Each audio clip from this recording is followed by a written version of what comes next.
Hailing frequencies open, and welcome to Star Trek Discoverage, the live podcast that boldly goes into excruciating detail about this week's episode of Star Trek Discovery.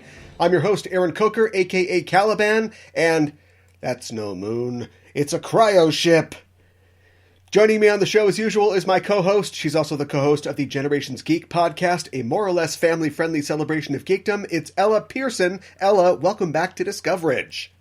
Thank you. Ella, great to have you here. Great to be here in general. Great to be alive.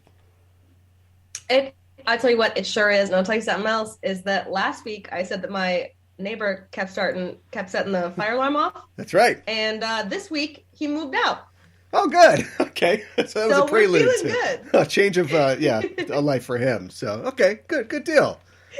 It's definitely a good deal for me. Yeah, it's tough. It's tough to have neighbors, and I don't know if you're are you in a house or like an apartment, or where are you at? No, I'm in a very decent sized apartment building. Yeah.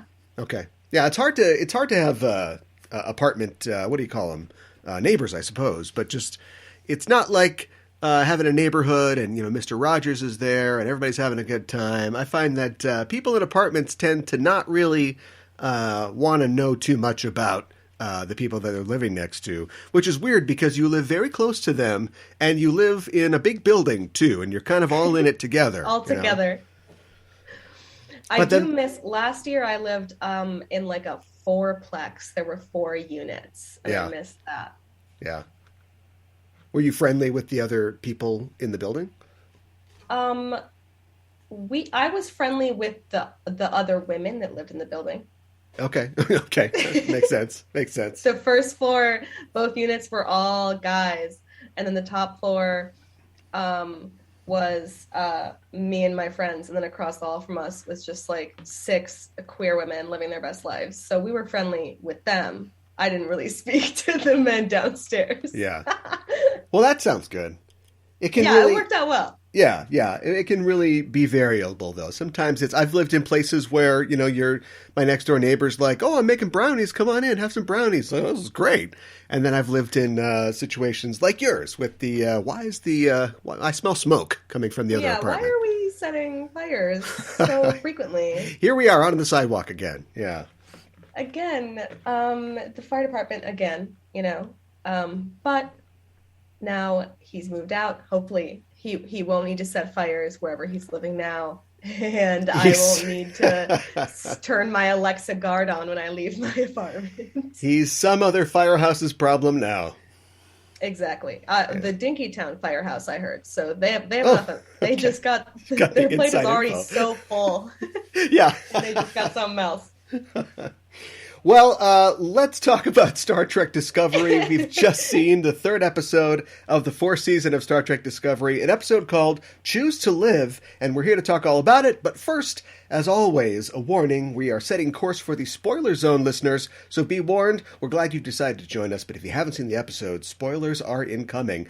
The official synopsis for Choose to Live is Burnham and Tilly hunt the killer of a Starfleet officer as Stamets and the science team race against the clock to prevent the anomaly from killing anyone else. This episode was written by Terry Hughes Burton, who's a writer and a co-executive producer of Star Trek Discovery. This is her first script for the show, but in the past she's written for shows such as The 100, Warrior Nun, and Eureka. The episode was directed by Christopher J. Byrne. Byrne previously directed the first season episode Into the Forest I Go, and will be directing another future season 4 episode, as well as an episode of Strange New Worlds coming out next year.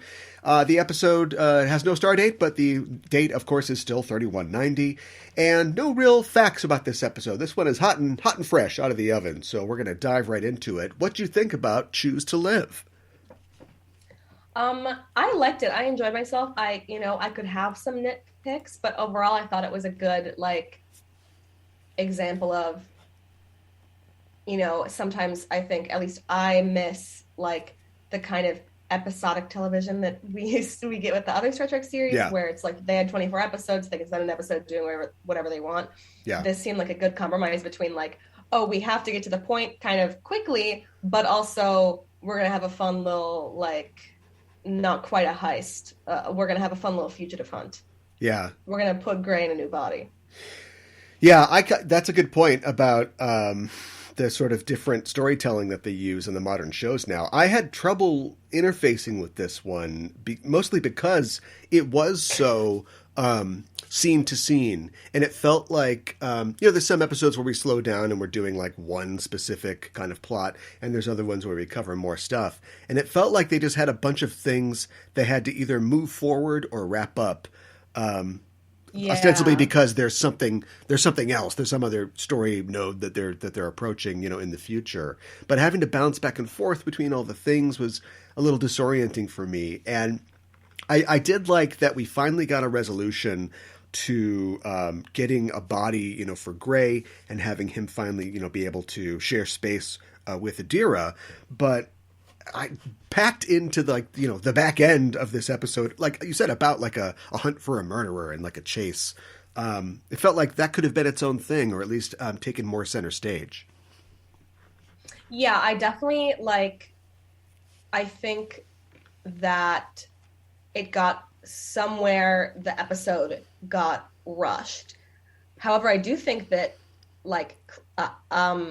it's the best it can be with all those things packed in. I think she worked all of this in flawlessly.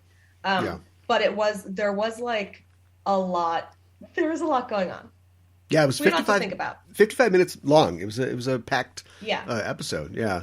It was interesting to see, was it Guardian Z?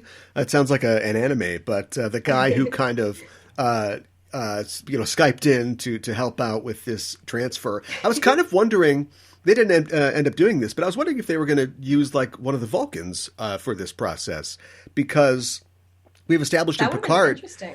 Yeah, we've established in the Picard. I don't know if it's a certain kind of Soong body, but they can use telepathy, or at least use mind melds.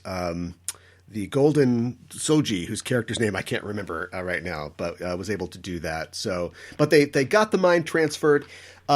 This is like totally fresh, territory for the Trill and for Star Trek. And I have so many questions, which I hope will be answered in the course of season 4. But so Gray is a separate entity now. Does Gray still have the minds of his former hosts in him? Like, in the way, will he feel separated from that Trill sort of mental collective? I mean, I bet I would think that he would have some memories of like the specific memories that he accessed maybe when he like had his symbiont, but I would assume that now that it's this new fresh body, that it's not like when you talk to Gray, you're talking to what is it, Tall? Yeah. Is that the symbiont? Like, you're not talking to all of the Talls. Yeah. It's just it's weird. I'm trying to. Yeah, Guardian Z was super chill about it. Yeah, he was like, call me later. He was like, let me know if everything goes all right. If the kid wakes up, I don't know. It might, I'm gonna hit the links. Yeah. Yeah, I don't know. Typical might doctor. Wake up, might not wake up. Could take a day. Or, oh my god, there's an episode of iCarly where somebody's fixing. Believe me, listen. Somebody's like fixing something in the apartment, and Jerry Trainer, who plays the older brother, is like, how long will this take? And the guy's like, 4 or 5. And he's like, 4 or 5 what? And the guy's like, yeah, maybe 6 or whatever it is. And that's what it felt like. Guardian Z is like, 4 or 5. Yeah, if the doctor's not worried, then we don't need to be worried, I suppose. Burnham and Tilly go on a little mission here. Tilly's on a personal mission to change up her rhythm and to sort of find something new. And I can't help but feel that this is maybe, from a meta perspective, the writers also kind of trying to find something new for Tilly. We established that she had this ambition to be a captain and that she wanted to move up in the ranks. And that's something that, you can pay off in some cases, like Burnham becoming the captain, but I don't think that we should expect to see Tilly be a captain anytime soon. And so to find a sort of a new thing for her, a chapter of her character to embark on, it seems like they're kind of trying things out, just like Tilly is. Well, exactly. And it's interesting because I feel like she used to always be like, she was coded as she's super like peppy and excited all of the time and very motivated. And so I think it's really interesting to see her instead feeling this hesitance or feeling some confusion.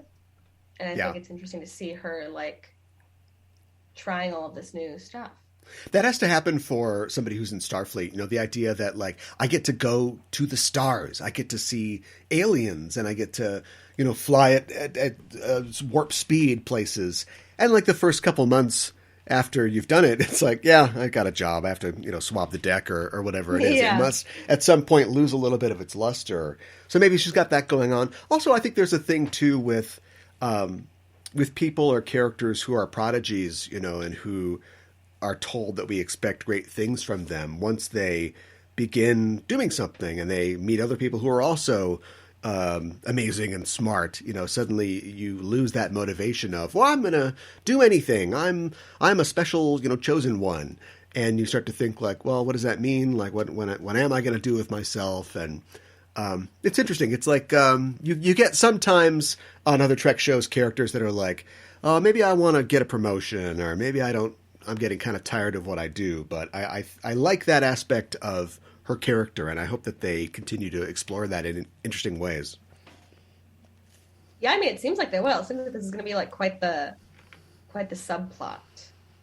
Yeah, and you know, the entire crew, who we haven't seen a lot of this season, but like they all have a totally new page to write on. I mean, they are almost 1,000 years in their own futures, you know, and you know, the galaxy, chaotic as it is at this point, is kind of their oysters. So I wonder what paths that their lives will take.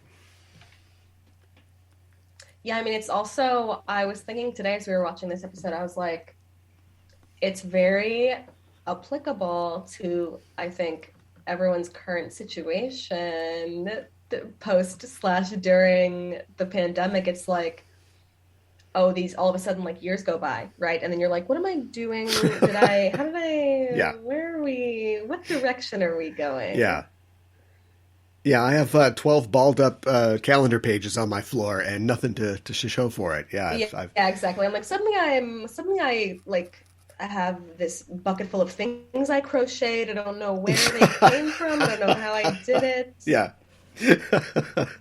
I would think that like every single second that we don't see them, like in their downtime, they must just be like scanning Wikipedia, just rolling through pages, you know, trying to catch up on everything that they've lost. I think, you know, Stamets is a genius, and I think that, you know, certain scientific principles apply throughout the centuries. But like for him to go to the Vulcan Science Council and be like, hi, I'm a caveman from 1,000 years ago. Here's the theory that I have. Literally?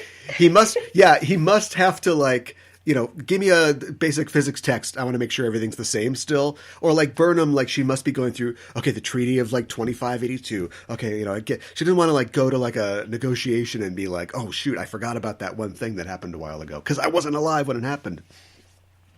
Yeah, the studying, like the preparing for their meetings, just like upped by like at least 3 hours. Yeah, right. They're all Starfleet. It's like everyone. Yeah.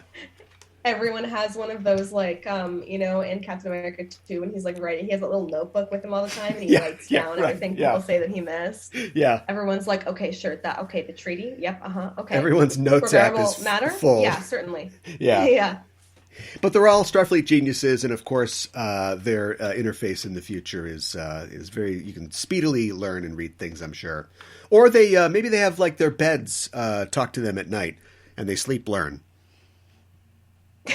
Do you think that like hangs out in the future? They're like, yeah, I think that's coming back in. There's always some guy that's like, if you just play, if you just ask the computer to play you like the Romulan language while you're sleeping, I swear to you, it'll take you 2 weeks and you'll be able to speak it.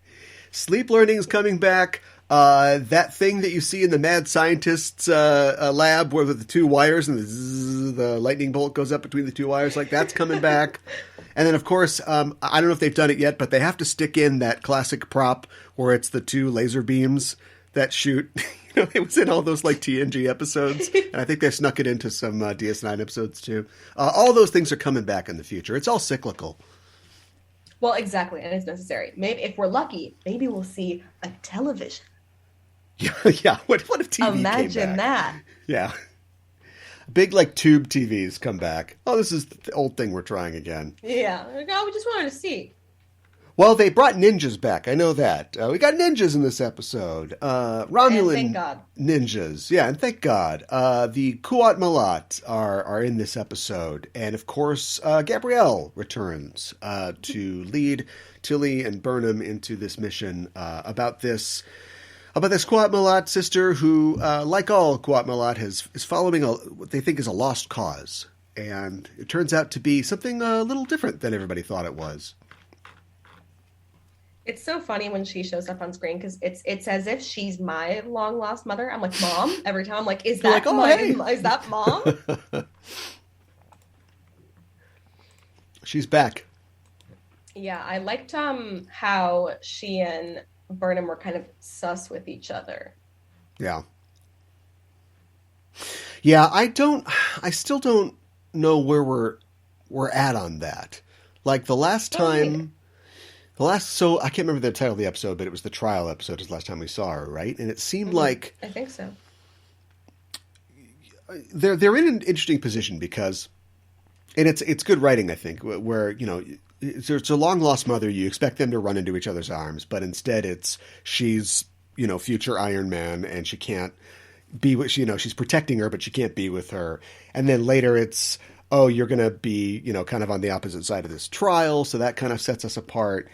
And like one of these days, I wonder, like when we're not watching these people off screen, do they meet up for like tea or something and cakes or something? Do they have any connection, or is it like for us? She just shows up in Burnham's life and she's like, "Oh, Mom, oh no." They must send little notes back and forth, right? Over she's like, you know, hollow computer, send a letter emails to or my something. mom. Yeah, whatever it is, whatever you want to call it. Sorry. Oh my God, the Alexa heard me say computer. Could you hear that? What do you say instead of computer? No, I say if you don't want to wake up the Alexa. Well, normally she doesn't do that. Normally it's pretty good at like knowing that I'm not asking it a question. That was terrifying. Well, in this mission, it turns out that they're going to try to meet up with this lady, but we don't want to bring phasers. That's not the Kuat Milat way. And so we get Tilly and Burnham get swords, which seems like a bad idea.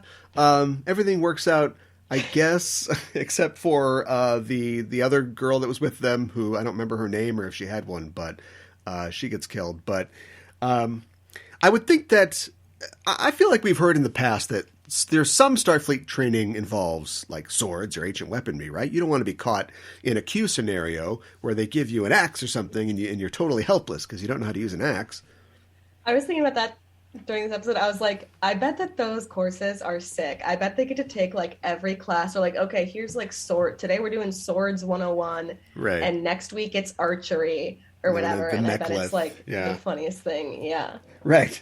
Yeah, you don't want to be caught in a Gamesters of Triskelion situation and you're screwed because you don't know how to use a rope dart. Like it's just a bunch of cadets out there with they're like, and they're all doing the same thing. It's like they're like, oh, these are too heavy. I can't lift this. I don't know what I'm used to lifting these. I mean, how much does a phaser weigh? Do you think a pound? It's probably all plastic or future plastic, right? It's probably pretty light. Future plastic. Yeah. They go on episode, they're just like, bunch of cadets, a bunch of medical teams all standing ready for when they inevitably chop each other's arms off. Yeah. That was like, it was, I know that we had to have that lieutenant at the beginning die because, you know, that sets the stakes for where we go. But I was like, he only got stabbed in the belly. Like, this is the 32nd century. Don't they have like just beams on the wall that can shoot out and like put you back together? I don't know. Pretty rough. Stabbed to the gut. That's true. Pretty brutal. Although Elnor would have cut his head off. Well, exactly. But he's a tryhard. He is absolutely a tryhard. That's true. I like the it's not a moon. It's a cryo ship in this instance. I'll give my girlfriend credit. It's not a Death Star. It's a Life Star. And it's transporting... Aww.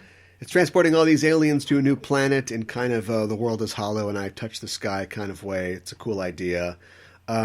Do you think I don't feel like we got a real good look at these guys, but they seem kind of weird and cool. Do you think that these guys will come back or play a role in the later season? maybe we'll get like a cameo of them joining the Federation. That'd be fun. Oh, that'd be cool. Yeah, yeah. I don't know if I mean, maybe they'll have the key to stopping the interspace, whatever it is that moves on its own. Well, if it's alive and can be telepathed, maybe they will. Exactly. Yeah. Oh my gosh. We cracked the code. We got to delete this. I can't Sorry, believe Paramount. we've done it again. I'm sorry. Cut the cameras. I did like the scene where Stamets goes to the Science Academy and he's got this idea, and I want to. We don't know what it is, and we shouldn't. It's a mystery, but he's pretty smart, and I feel like the way this show works, he really thinks it's this dark matter anomaly. Like, he must be right in some way, right? There weren't any tachyons or radiation like he expected to see, but I have a feeling he's right. He just doesn't know how he's right yet. Mm-hmm. I don't know. I mean, maybe he missed something while he was studying. At this point, I really have zero theories. Not like I ever have any more theories than approximately zero. But I don't know. I think that we talked about this before. It's got to be alive somehow. Yeah, that would. For it to move around like that. Otherwise, because otherwise, who's the real villain? I guess in the last season we had a natural disaster that wasn't alive, and we had a villain in Osira. So they wouldn't do that again with this season, would they? Like, there's an anomaly that's just a force of nature, and then the president of the Federation is the bad guy. Maybe like somebody has just like the biggest magnet ever, and they're flipping it on and off, and that moves the thing. Right. Yeah. It's like a cartoon. An anvil drops. Yeah. Q is running a magnet under the universe and making this thing roll back and forth. Yeah. Yeah. I did like, or I don't know if I liked it, but it's interesting to see that the Vulcans are still like shading non-Vulcan races 1,000 years from now. Like they've reunited their society. They've renamed their planet, but they're like, oh, I see you're kind of emotional there. Interesting. Yeah, how's that working out for you? It's a staple of their character. I know, but I just think they just grow a little bit. I was honestly surprised to see what is her name? What is she? She's the president of the Science Academy. What is her deal? The Vulcan lady. Yes, and she straight up Tarina? was like, "Oh, yeah, we have emotions. We just choose to suppress them." Yeah. I was like, "That is, I'm scandalized. I can't believe that she said that." Oh, well, maybe they're a little more open. And to a non-Vulcan. They totally... Maybe in the future, yeah. But they will tell a stranger all about the Kunat Caliphate and the Ponfar. They will not show... You're like, God, stop telling me about all the hand you're getting. Yeah. And she let him have that moment during the mind meld. Like, she didn't, like, cut it off. I was like, that was pretty... She's being pretty nice to Book. Yeah. That was a nice moment, and it was acted well, and I thought, like, correctly, if that's a term, on both sides. I thought the Vulcan actress, played that Vulcan character well, and I think that David Ayala is really doing a great work as Book this season so far. What else is going on in this episode? A lot's going on in this episode. I was thinking about... I think that they pretty much confirmed on screen that Culber is the counselor. Essentially now he is filling that role. And I like that he, if I was a counselor, I'd do all my sessions in the bar on the ship too. It's like, get a tumbler or something. We'll get by the fire here and just tell me what's going on. I also kind of liked the implication that it's like, it's not normal for him to be serving in both capacities, like head or chief medical officer, doing double whatever duty. the title is. Yeah, exactly. Yeah. Although I don't know who else. It'd have to be some unnamed character that would take over the counselor role. But how are you supposed to counsel, a bunch of people who just jumped however many years into the future? That's true. Yeah, maybe he's the best person for that because he, has the same circumstances. Yeah. Yeah. And as somebody who has an entirely different body, if Gray is ever trying to, feels dysmorphia because of his new body, he can help him with that too. Dude, that when he woke up and he looked at his hand, I got the chills. I was like, oh my gosh. Yeah. I also like, too, that he was talking to Saru, like, who counsels the counselor? And then, of course, Saru is there for him when he's like, boy, I've got a lot of stuff going on. And Saru's kind of helping him out with that. Everybody's good on Discovery. Everybody's good. I bet he's got counseling appointments booked, like, through the next 5 years. Yeah, right, yeah. You know what I mean? And he just keeps being like, yeah, I can squeeze you in if there's, like, an emergency. He's like, okay, yeah, Tilly, we can figure something out. I'm off the clock, but it's the only time I have any time. He's just got a table in the corner of the bar and a line coming off of it. Yeah. What else? This isn't the first mind meld we've seen in Discovery, but it's the first one we've seen in this future setting, right? Yeah. I still do it the same way. I kind of like the mind DVR that we got, where he's sort of that was good. seeing the thing all over again and freezing it. Like rewind. Enhance. That's about all I can think of, I think. Yeah, it's weird. I feel like so much. A lot happened, yeah. Yeah, they were able to like fit so much into this episode, but it was all like almost like very straightforward. Or the stuff, I guess, with Book and Gray was like, okay, now Gray woke up and Book is moved on to the next stage of the grieving process, and then also they fixed the issue with the fugitive, kind of. Yeah. I like how. Do you feel like they are normally? Is it normal for what is it, the Quat? Quatu? Like, the ninjas? Yeah. For them not to be prosecuted when they murder somebody in their line of work? That was a weird moment because she killed a Federation officer. You would argue that it wasn't like premeditated necessarily, but she is an alien, and she was remanded to the custody of her planet's authorities. So I don't know. I didn't know what Burnham's problem with that was. Like, if it was supposed to be another kind of chink in like the armor of like, oh, what's the Federation president doing? I thought like, oh, that seems like that makes sense. She's going to be tried by her own people. Do you know what I mean? I guess I felt like the implication was that like maybe she's just not going to be tried. They're just going to let her go. It's pretty involved with it's pretty like Federation involved crime, right? It's like she killed an officer, and they're just like, yeah, ship her off to Vulcan, I guess. Go back to the here, have your nun back. And I will say that I've been on Admiral Salt and Pepper had won me back in the past couple episodes, and then his little spiel today, I'm not so sure anymore. Oh, okay. Back to distrust. Did you feel like it was weird what he said? I liked his analogy about like it being an orchestra.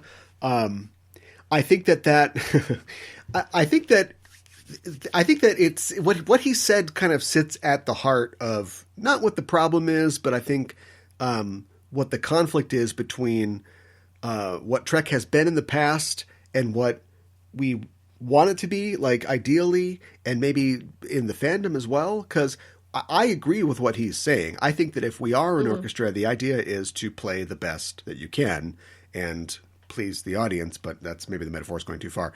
And we want to sometimes we have to sit back. Sometimes we have to just play the boring bass line while the violinist plays the solo or whatever. But the fact that like Burnham was fighting against that, it was like, that's a very Star Trek main character thing to do, to be like, no, I'm exceptional and I'm going to take care of this problem and I'm a hero. And I think that I'm guessing that it's part of Burnham's new role as not only being the hero, but also being the captain and being somebody who has to settle for not being satisfied or not getting everything that she wants for the ship sometimes. I think that's what was going on there. But I agreed with his sentiment. I mean, I didn't detect that it was sinister, but I could definitely see how a character like Burnham and maybe some viewers would be like, well, that doesn't make any sense. Like, we're all, first chair trumpeters all the time, right? I agreed with him. I thought it was like accurate, but like, the hard news that you have to go through when you're a captain is like, oh, you just kind of have to listen still or whatever. But I also, then when he got to the thing about, oh, if percussion and the winds are at war, that's none of your business because you're playing the violin solo in the front. Yeah, right. And I was like, I think that maybe it would be her business a little bit, like if she could prevent the what, you know what I mean? I was like, we're losing some. We keep talking, or at least we talked when we were talking about Prodigy, about how Star Trek, it seems like they want us to question authority. Yeah. And I don't know if that's supposed to be, if that is a lesson that we're supposed to learn from Star Trek, or if that has just been a hallmark of their like influential characters, that they question authority and do their own thing when they deem it necessary. But I was a little bit like, we're towing an interesting line where it's like, do we just accept orders without ever questioning them, right? Because it's none of my business what the rest of the fleet is doing or what is going on over on Romulan, because my orders are to just load the missiles, right? A bit of an extreme analogy, but we talk. So a little plug for Enterprising Individuals, like our main show. We talk about this all the time on that show, but I think that it's something that Star Trek, maybe it's working as designed. I don't know, but Star Trek does have our characters challenge authority all the time, but then also they're part of a military organization with a rank structure, and we're all serving the greater good or the people in charge, but the people in charge are almost invariably presented as being corrupt or having ill intent, all the bad morals out there. And so, it's really stuck in this, which is it? Are we going to go full collectivist here? Do we really want a communist Starfleet, or are we going to stick with this sort of militaristic thing that is based on, at this point, Earth traditions from over 1,000 years ago? What is it? And I wish that, maybe this is a big ask, but I wish that Discovery or some Star Trek show would really take a hard line in either direction and kind of go with it. Especially, I guess maybe I do want Discovery to do that, because it is the future of the future now. It's a whole new, setting for them to develop, and I'd like to see them do something more than just kind of reset this new world to Federation standards circa 24th century. Well, I think that you'll get that by the end of this season. I would assume that this new president. And, I, for one, welcome our half Bajoran, half Cardassian overlord. To some extent, Admiral Salt and Pepper. I think that we'll get an answer one way or the other. Oh man, military coup led by Admiral Salt and Pepper. Oh my gosh! I know whose side I'm on. I'd have to follow him. I almost want him to be a supervillain. You know what I mean? Every episode, I don't trust that guy. You might get your wish. A little more fun. Yeah, it'd be a little bit more fun if he was the shield Hydra flip, and once they got to decide, I want him to be actually. How do you like these apples? Yeah. I've slowly been infiltrating all of your ships with my own agents. A bunch of Salt and Pepper holograms all appear, with guns. Well, here's hoping. We can only hope that the future holds that for us. But that's it for our show this week. And thanks for joining us, listeners. If you like what you hear, you can follow us on Facebook and Twitter at EISTPod for updates and to get notified when new episodes of both Enterprising Individuals and Discoverage are released. You can tweet to us on the show by using the hashtag Discoverage or email us at eistpod@gmail.com. And while you're on the internet, why not head to your listening platform of choice and subscribe to our show feed. Give us a rating and a review. because it really helps us out. If you want to help the show grow, you can stop by our Patreon page at patreon.com/EISTpod. And as always, if you like the show, tell a friend. Discoverage will return on December, what are we at here? December plus 7. I forgot how to add. I think the 9th, yes. For the fourth episode of Star Trek Discovery. It's entitled All Is Possible, and we don't know anything about the episode yet, but we will be here next Thursday to cover it. We're going live once again at 8 p.m. Central, so join us then. You can follow us on Twitter or Facebook at EISTpod to get notified when we go live and we're broadcasting. In the meantime, why not check out our main show, Enterprising Individuals, at enterprisingindividuals.com. Every Wednesday on the show, I and a special guest discuss in excruciating detail a selected episode from a Star Trek series. We also have news from the Trek sphere and interviews with special guests. And the show is currently on holiday hiatus until next year, but you can access all 6 seasons of past episodes at enterprisingindividuals.com or wherever you get your podcasts. And in the meantime, may I suggest that you check out Backtrekking. That's the other Star Trek show on our network. On that podcast, I and my co-host Gooey Fame examine the real-world inspirations behind classic episodes of Star Trek. Our latest episode just dropped, and on it we are looking at the connections between the classic 1946 film La Belle et la Bête, that's Beauty and the Beast, and the Enterprise episode Exile. Be our guest and listen to that episode anywhere you get your podcasts. Ella, thanks as always for joining me to talk about tonight's episode of Discovery and remind people where they can find you online. Thank you. My home podcast is called Generations Geek. I do it with my dad, so we're Generations Geek wherever you listen to podcasts and on all social media. We just recorded. I don't know if when I say just recorded, I mean this week we recorded a very lovely interview with Jim Johnson. So that should be up soon, barring any other, incidents that may affect the editing timeline. Yes. Exactly. Yes. But so that's what we have coming up soon. All right. Looking forward to that. And awesome. That is it for us. We are signing off. This is Aaron for Ella saying live long and prosper.